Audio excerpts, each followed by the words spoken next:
The invention of transportation apps have made getting from point A to point B a lot more convenient and simple. Individuals no longer have to go and wait in a designated line for a taxi ride. Instead, users of these services provided by companies such as Uber and Didi Dache simply click a button and a driver comes directly to your designated location, already knowing your destination. Upon arrival, you can simply step out and payment is hassle-free as it is conveniently charged to your credit card. Passengers pay mileage-based fees through credit cards that the company keeps on file.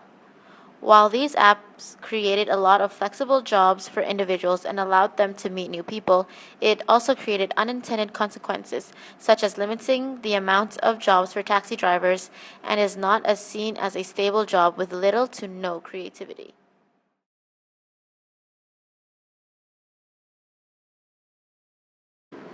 The fastest growing company, Uber Technologies Inc., Uber, was founded in 2009 and is currently operating in 569 cities. In 2015, Uber's revenue was 10.8 billion USD. Uber is a convenient smartphone-based app that connects drivers to passengers seeking rides. Uber drivers are volunteers who work on a part-time basis depending on their availability. Chuxing, formerly known as Didi Kuaidi after a merger between two market players. Now it's a network of 14 million car owners and drivers and 11 million daily bookings, boasting nearly 300 million users in over 400 Chinese cities. It holds 87% of the private car hailing market in China, about 99% share of the country's taxi hailing market.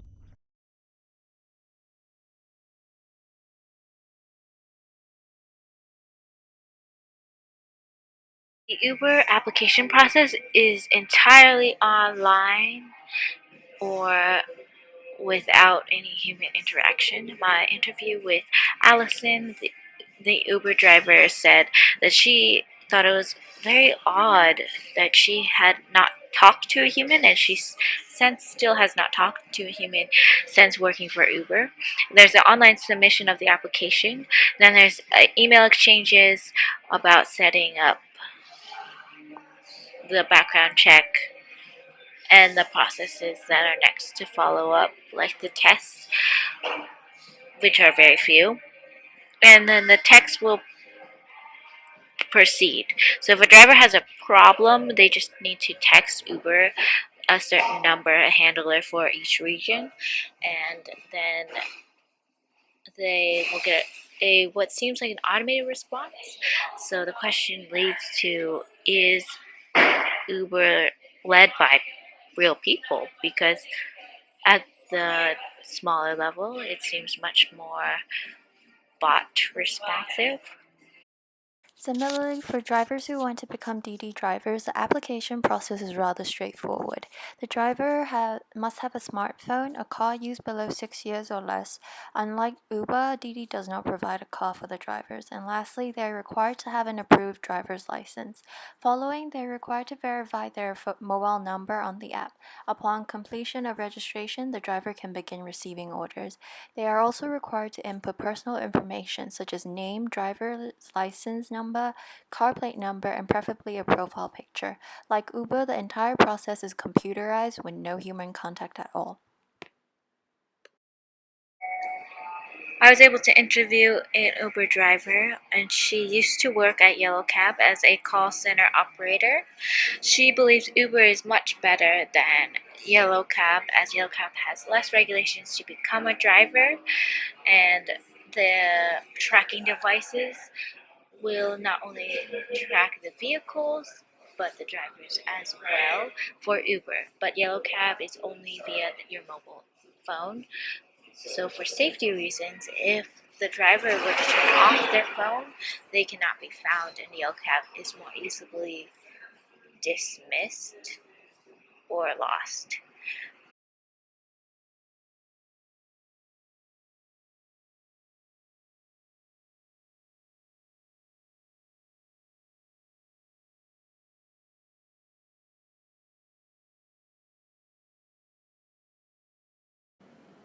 The introduction of transportation apps such as Uber and Didi Dacha created many jobs, but at the same time, it also limited the amount of jobs for taxi drivers.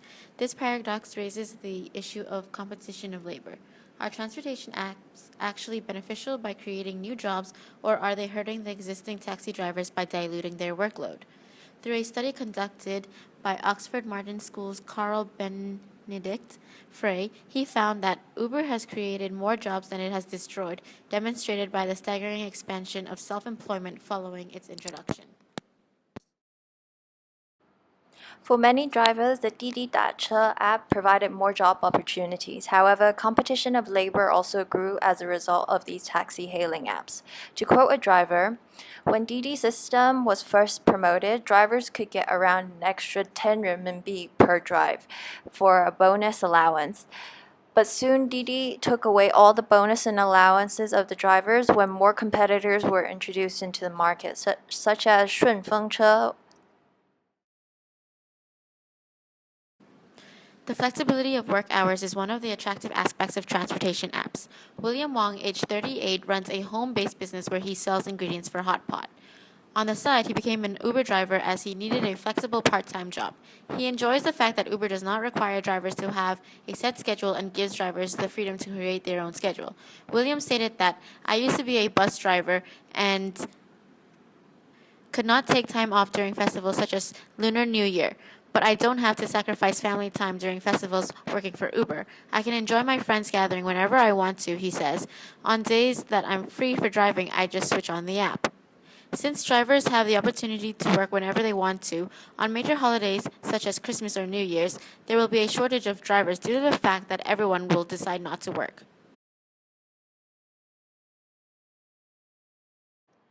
Yet part-time Didi drivers barely pays enough money, a driver explained. Actually, the company and drivers split the income with them taking 20% and drivers receiving the remaining 80%. To be honest, working as a part-time driver doesn't pay very well. Even if you drive longer in hopes to get in customer along the way, we end up using so much petrol, the fees aren't enough to cover for the petrol fee.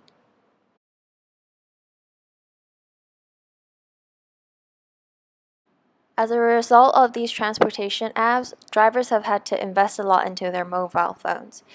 Drivers must always have their phones charged and placed somewhere convenient. If they accepted the order but never picked up, this will affect their ratings immensely. A driver explained that, "I used to use a Xiaomi phone for work, but the signal was terrible, affecting my communication with the clients. Samsung is a good option, but who can invest in such an expensive phone? The trouble of losing signal or internet is that I will immediately lose communication with my client. When this occurs, all I can do is drive around blindly." Similarly to call centers in India, transportation apps also limit the opportunity for drivers to climb the ladder. Although transportation apps like call centers provide many job opportunities, it is seen as a part-time job and not a stable job where drivers can be promoted. This career path is seen as the easy way out as individuals are lured with the fact that they can make just as much money as any college graduate. Moreover, it limits the personal growth and development as no skills and education is required. The promotion of jobs not requiring degrees can negatively affect the economy in the long run as less and less individuals will feel the need to complete their higher education. Not only are drivers unable to climb the corporate ladder, but also drivers do not financially benefit from Uber's growth and market share dominance. Didi drivers face a lot of restricted freedom in terms of orders they would like to pick up and customers they would like to drive. There are two types of orders. First, the long distance rides, for example, rides to airports. The second type is short journeys with a lot of traffic. To limit their chances of rejecting the short journeys, Didi implemented something called 地米制度. It is a system that ensures all drivers do not game the system. Moreover, they must accept an order. They're not allowed to reject or have a choice of what customer to pick up. Otherwise, the driver will get demeritated or have their account frozen by the company, which will affect him receiving his payments from his customers. Drivers that reject the lease orders will be able to get recommended by the company to customers more often, increasing their income opportunities.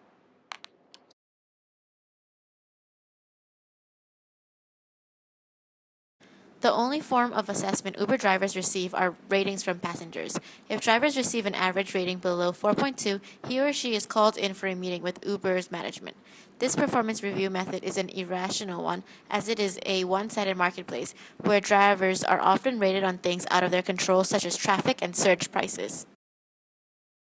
Similarly, in China, Didi drivers are very dependent on customer rating as well. A driver explained that in big cities, traffic jams are common, particularly during rush hours. Customers in rush get frustrated by the situation and often end up giving us negative feedbacks and ratings. They do not consider the fact that we are also in passive position and the impact of their rating on our job opportunities.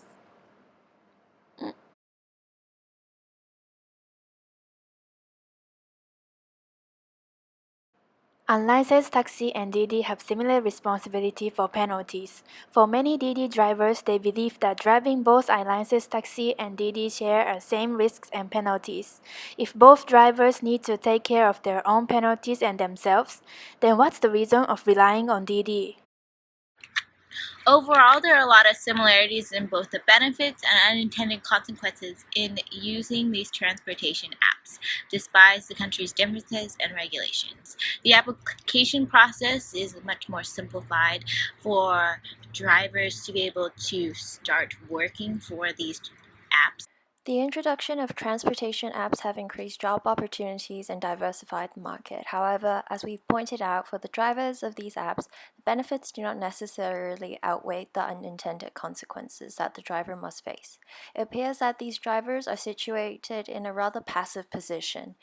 In the future, as technology advances, new transportation apps may be introduced. As a result, drivers may become the victims of this highly competitive market.